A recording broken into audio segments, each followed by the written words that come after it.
Dragi prijatelji, naročeno mi je bilo, naj poiščem nekaj besedi v odgovor na vprašanje, ki stoji v naslovu mojega prispevka. Dobili ste ga v programu za današnje srečanje. Slovenija, kje si? Kaj se je s teboj zgodilo? Vsak od vas je svoj odgovor že prinesel s seboj, zato se bo ta, ki ga bom ponudil jaz, soočil s tistimi že izdelanimi, ki čakajo tukaj. Razumljivo je torej pričakovati, da se vsa soočanja ne bodo razšla v soglasju, ali naj zato taktiziram, poslušam v prostor, kaj se na splošno govori in misli, in temu primerno oblikujem svojo ponudbo. Ali pa naj ponovim Antonijeve besede nad mrtvim Cezarjem: ne zavračam, kar je Brut govoril, a sem tu zato, da povem, kar vem. Mogoče se vam bo zdelo, da je ta odgovor prišel pred vas na nekoliko previsokem koturnu, a vem, da ne morete, da se ne bi z njim strinjali.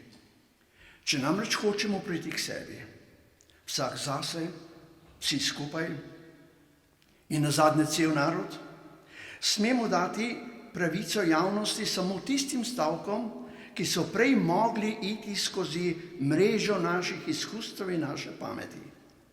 Tistim stavkom, ki pa so to predhodno preizkušnjo prestali, pa pravico javnosti moramo dati, ali preprosto povedati moramo to, kar mislimo.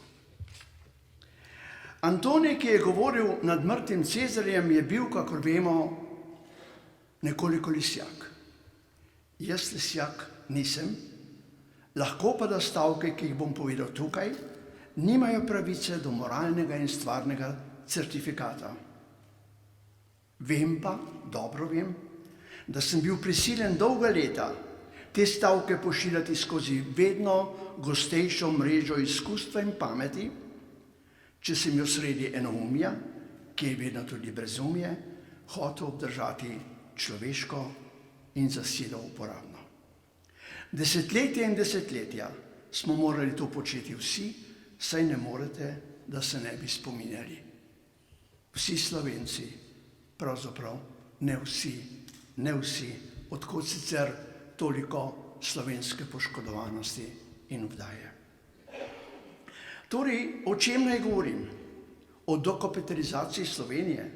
V tej točki in o stvarih, ki gravitirajo v to točko, vam ne morem ničesar povedati. Lahko pa vam predstavim nekatere druge stvari, ki sem jih registriral, spremljajoč sedanjo in preteklo zgodovino svojih ljudi. A naj za uvod raje postavim pred vas še neko podobo. Pred 14 leti sem v literarni prilogi nekega vodilnega nemškega dnevnika bral esej Thomasa Ritschla z naslovom Peterburške melanholije. V njem pisec pripoveduje, kako je ruski pisatelj Gogol videl zlodeja, kako po Nevskem prospektu v Petrogradu prižiga svoje cestne svetilke, da bi vse naokoli prikazal v lažni svetlobi, da bi svet prikazal v napačni, se pravi lažni svetlobi. Kadar me je pozneje obiskal spomin na to branje, sem v njem vedno kot prvič videl nepreseženo razlago tega, kar se je Slovencem zgodilo v 20. stoletju. Ne morem si predstavljati podobe, ki bi bolj zadela in bolj smiselno predstavila vdor ideologije, ki je umetna in nenaravna svetloba in daje realnosti umetno in nenaravno podobo.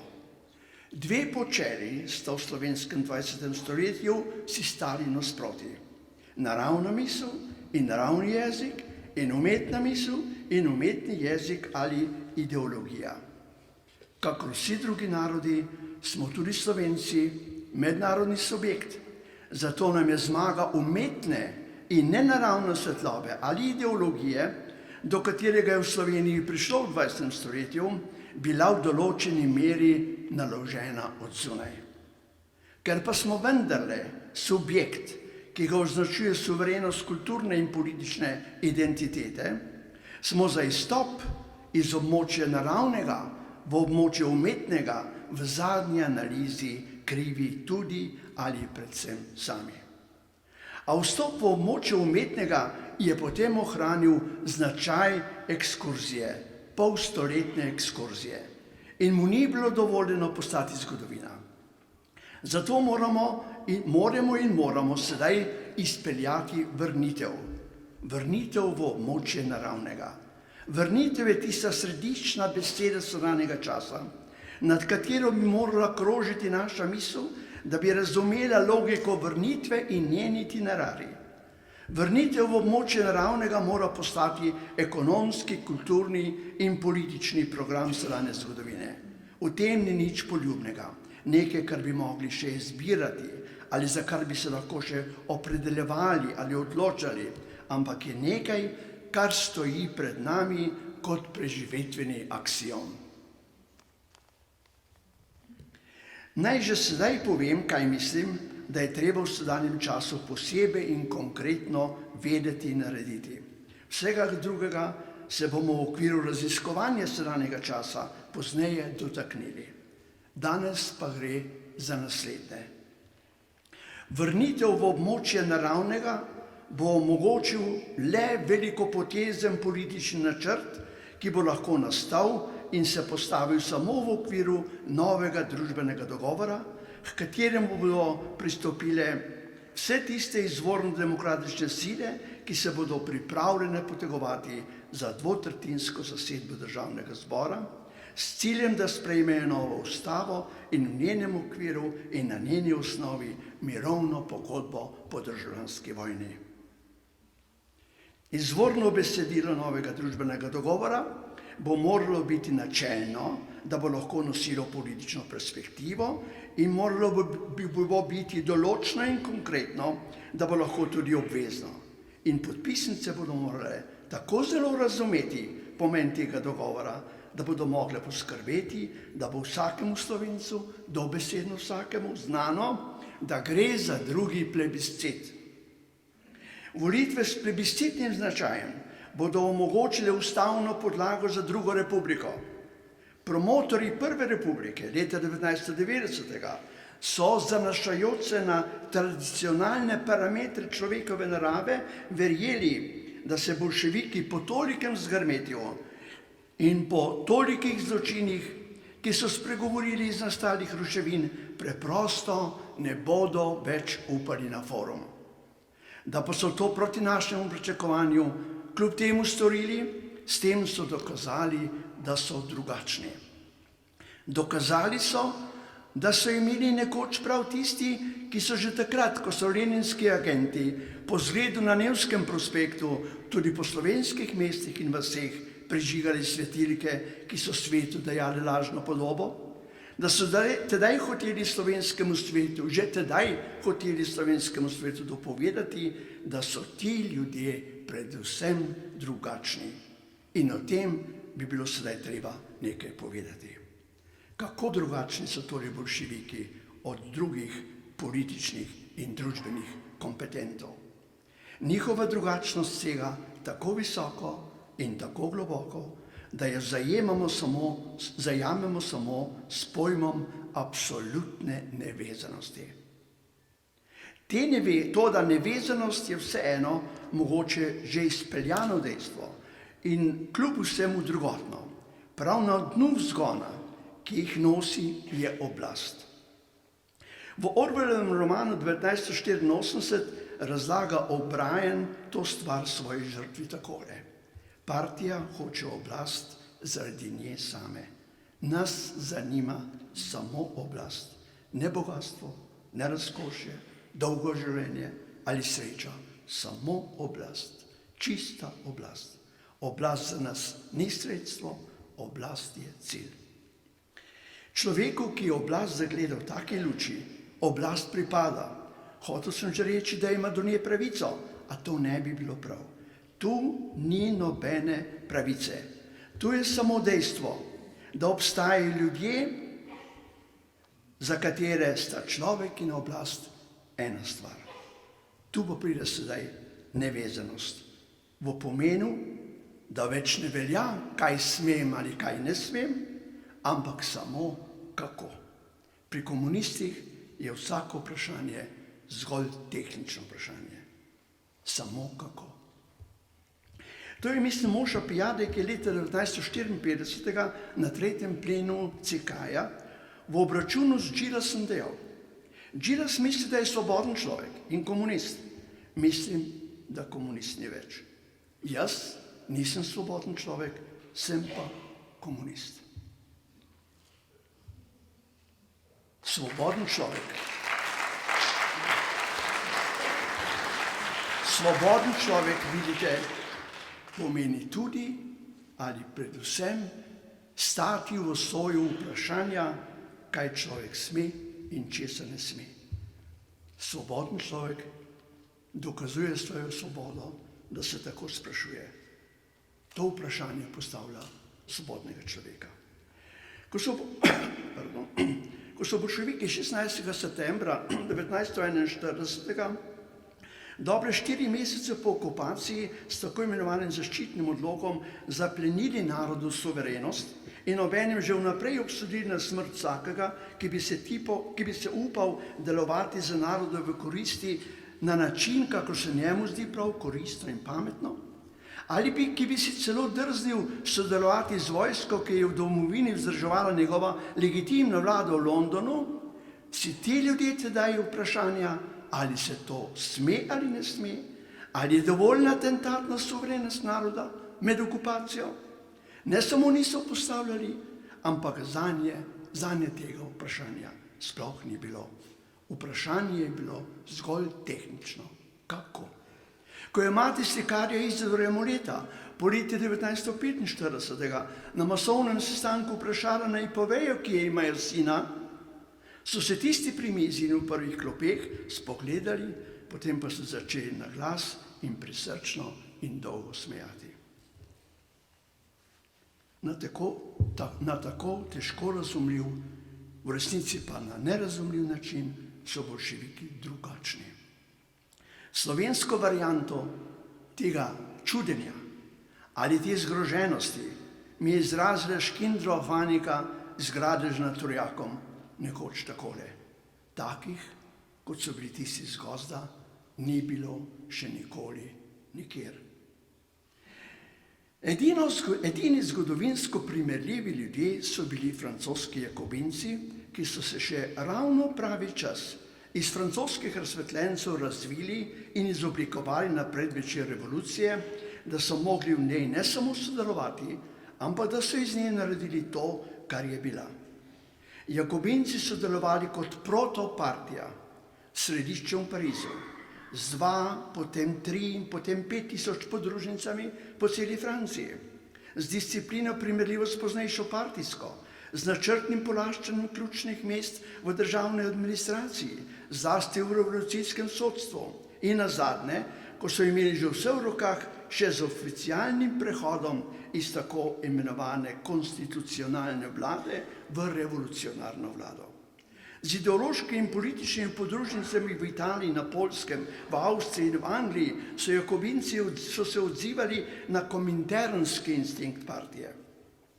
Ni čudno, da je italijanski marksist Antonio Gramsci dokazoval revolucionarni značaj italijanske komunistične stranke 1920. Z organiziranostjo analogno jakobinski diktaturi 1793-94. Gita Ionescu v knjigi Politika in boj za srečo pravi o tem naslednje.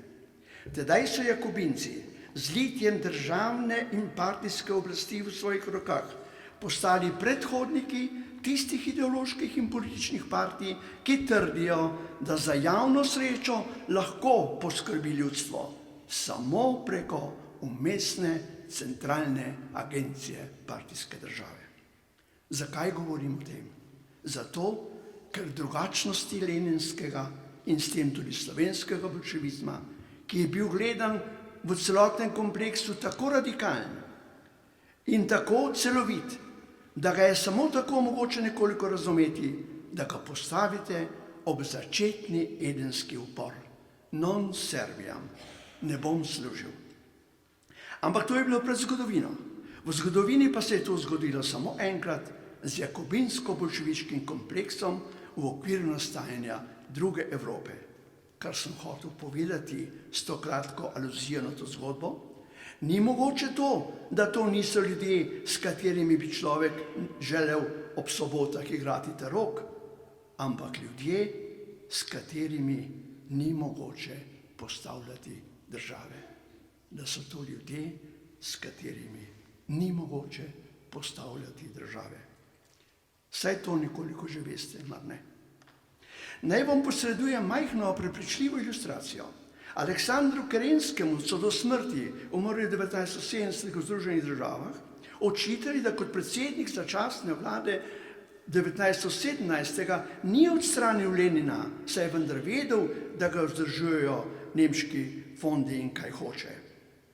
Kerenski se je vedno branil s sklicovanjem na zakonitost, da je Lenin končno formalno del političnega establishmenta. Lenin pa s pučem 10. oktobra seveda niti pomislil ni na zakonitost. Tedaj se je Kerenski iz Zimskega dvorca, na katerega so jurišali leninski čekisti, rešil samo z begom. Ta zgodba je zanimiva, ker ima slovenski odmev. Znano je, da je Lovro Kacin, vodja ljubljanske policije, o prihodu Italijanov aprila 1941 poln hudih slutenj prigovarjal Banu Marku Natlačenu, naj jim izroči seznam vodilnih slovenskih komunistov. Natlačen je zgroženo dejal, da tega ne more, in seznam sežgal. Leto in pol pozneje, 13. oktobra 1942, pa je v njegovo stanovanje prišel atentator in mu preoblečen v duhovnika izročil nujno pismo. Medtem ko ga je Natlačen sklonjen nad mizo bral, je Franc Stadler potegnil revolver in zamišljenega bralca ustrelil v čelo. Ta umor ima znamenski značaj. To je bil protobolševiški umor in ima na sebi vse moralne in politične znake bolševiške vstaje proti civilizaciji. Sedaj pa še ironija v oklepaju. Kakšen odnos je zgodovina zavzela do Stadlerja, nas nekoliko pouči okoliščina, da je umrl leta 2000, da je torej pokaj in udbovsko pokojnino užival 35 let in da ga v desetletju po Demosovi vladi nihče ni vprašal, zakaj je ravnal z Erlichom in Natlačenom tako, kakor je ravnal. Jakobinska dedična je bolševike katapultirala v orbito, ki ni bila vključena v sistem omrežja, ki moralno napaja kosmos. Tam so bili odvisni samo od sebe. Zavest, da so bogovi, da jim je vse na razpolago, da poljubno ravnajo z vsem in vsakomor, se je v takem okolju razvila v celoti. Toda, ker v resnici niso bili bogovi, se je njihovo radikalno razpolaganje s svetom izrodilo v zgolj manipuliranje. Manipulirali pa so v božanskem slogu. Zato so vse ali skoraj vse revolucije dobili in vse države, ki so jih s svojimi revolucijami postavili, zapravili ali preprosto izgubili. Tukaj moram staviti stavek o biti. Država je bit, politična bit ali ustanova. In politika ni manipulacija, ampak skrb. Politika je torej skrb. Skrb pa ni polaščenje in zaplemba, ampak predpostavlja dopuščanje resničnosti in skrb za to resničnost. To je, vidite, poglavitni razlog, zakaj slovenska varianta izhoda iz bolševiškega totalitarizma ne deluje in ne bo delovala. Postbolševizma v duhovnem in moralnem smislu namreč ni. To je samo ime za čas, samo časovna oznaka. Bolševiki v tem, kar so, nikoli ne nehajo biti. Kako pa to vem? Ali imam za to kak dokaz? Da, mislim, da ga imam. Oblikuje se mi iz naslednjega vprašanja. Ali je kdo od bolševikov že napisal spomine, ki bi lahko nosili naslov Confessiones izpovedi? Koliko bolševiških izpovedi pa obstaja? Koliko tisoč? Kako to, da ni nobene, praktično nobene? To je zato, ker ti ljudje niso v stanju opraviti refleksije, ker se niso sposobni kesati, ker se bogovi tudi umišljeni ne kesajo. Volga ruskega trpljenja, pravi Solženicin, če bi kesanje bilo, bi se našlo tudi pero, mar ne? Ko gledamo to sceno, si pravimo, tu ni bilo nobene misli, nobenega premisleka. Tu ne bo nikoli nobenega premisleka. Tu je še vse tako, kakor je bilo. Jakobinski vzgon se je izoblikoval neki neznani, zgodovinsko neopredeljivi lokaciji. Ko je Aleksij de Tocqueville, francoski politični mislec, se je mučil z vprašanjem, odkot ta duh, odkot ta misel, odkot ti ljudje je svojo nemoč, bilo je to sredi 19. stoletja, natanko leta 1858, v pismu prijatelju takole izrazil. Prosim vas za te stavke, posebej poslušate, ker so izredni, ker takega ne morete nikjer več prebrati. Tocqueville pravi takole. V francoski revoluciji je virus neznane vrste. Bile so na svetu nasilne revolucije, toda neumerjena, nasilna, radikalna, obupana, drzna, malce nora, pa vendarle mogočna in učinkovita narava prav teh revolucionarjev nima precedencev, tako se mi zdi, v velikih družbenih nemirih minulih stoletij. Odkot prihaja ta njihova pobesnelost? Kdo jo je izval? Kdo jo je naredil tako učinkovito? Kdo jo nadaljuje? Še zmerno so namreč med istimi ljudmi, čeprav so okoliščine drugačne, in razmnožili so se po vsem civiliziranem svetu. Duh se mi izčrpava, ko hočem dojeti čisti pojem tega predmeta in poiskati sredstva, da bi ga dobro naslikal. Neodvisno od vsega, kar je mogoče v francoski revoluciji, pojasniti je v njenem duhu in njenih dejanjih nekaj nerazloženega. Čutim, ki je ta neznani predmet. Trudil sem se, pa nisem mogel odgrniti zastola, ki ga prekriva. Otipava me nekako skozi tuje telo, ki me onemogoča bodisi, da bi se ga zares dotaknil, bodisi, da bi ga videl. To nenavadno, talentirano besedilo je bilo povedano dobre pol stoletja po jakobinskem terorju, ko je avtor čutil, da je še, navajam, zmeraj pred istimi ljudmi. Dobre pol stoletja pozneje pa so pod Leninovim vodstvom to, spet navajam, v njenem duhu in njenih dejanjih nerazložljivo stvar ponovili Rusi. Čez dobri 2 desetletji potem pa še enkrat Slovenci v čisti obliki. Od vseh evropskih narodov samo Slovenci.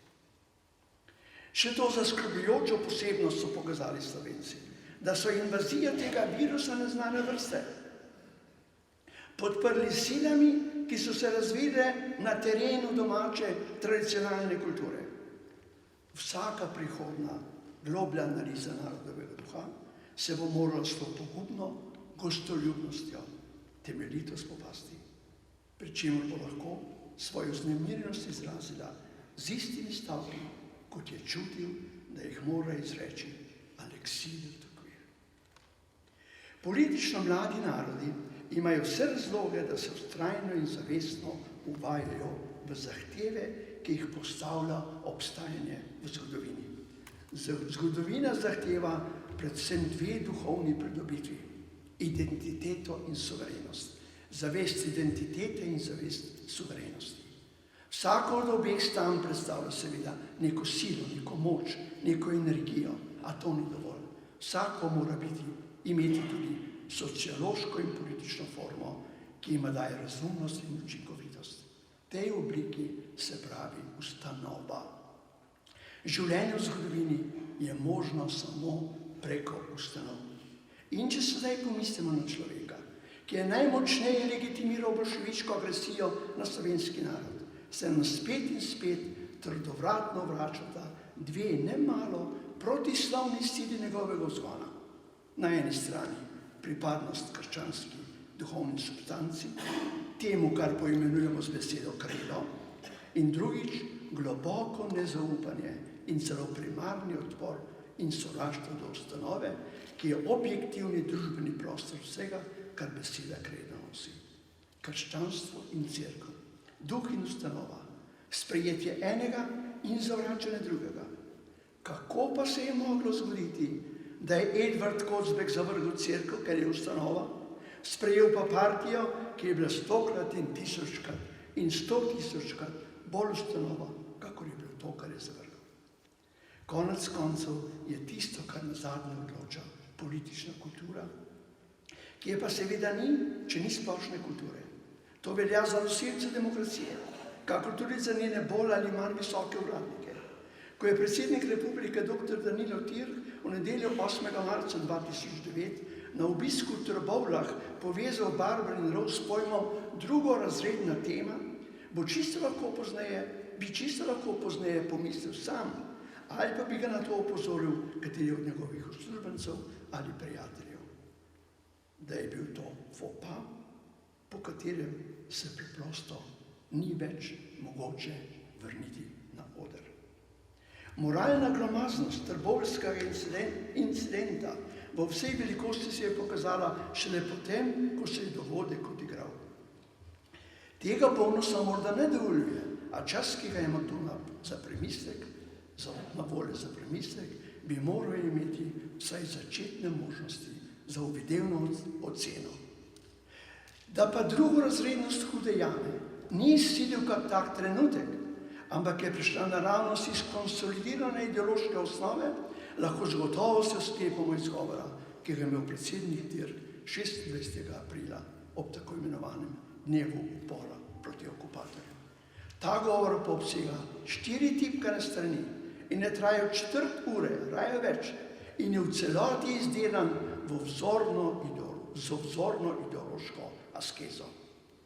Za nas, ki smo ta govor poslušali, pa je že ob izvajanju, potem pa v ponovnem branju, ker nismo mogli prav verjeti, da smo prvič prav slišali, za nas pa je ta pogovor pomenil žalitev, ki njene žaljivosti nismo mogli izmeriti ne takrat in ne moremo danes. Spet in spet smo se spraševali, ali smo okupirani in potem, ali si svoboden narod sme dovoliti, da mu njegov predsednik ob slovesni uri ponareja zgodovino in spreminja identiteto. In ukaz, ki smo si ga ob tem postavili, sebi in vsem Slovencem, ki se odzivajo na to ime, se glasi. Doseči moramo, da bomo v državnih praznikih in vedno dovolili javno prebirati samo besedila, ki bodo v skladu s kolektivnim Mačičevim listom, ki ga je izdelala in potrdila zgodovina, ne pa branje sumljivih konstruktov bankrotirane ideologije. Zato naj obvelja načelo, ki ga je postavil stari Lukijan, Jose Plah Kejpen, govoriti samo tako, kako se je zgodilo. Ampak to ni središčno. Središčno, kar vam danes izročam in vas prosim, da sprejmete, je naslednje, da vsakomur, ki ga boste srečali, poveste naslednje. V laži in zločinu večno ne bomo mogli živeti. Pa tudi omejen čas ne. Laž in zločin ne potrebujeta večnosti, da ubijeta ali posameznika ali narod. Živimo v deželi, ker imate veliko besedo, laž in zločin. Najdete jih na ulicah, po trgih, v pisarnah, v vodilnih državnih uradih, v visokih kulturnih ustanovah, v učilnicah, kjer učijo nedolžne otroke. Našli ga boste doma, na svojem dvorišču, v kuhinji, v spalnici, v otroški sobi. Posod boste našli ta dva fenomena. Zato vas ne varajte, če ne bomo nekaj napravili, se bo sta laž in zločin uveljavljala kot oblikovalca slovenske duše.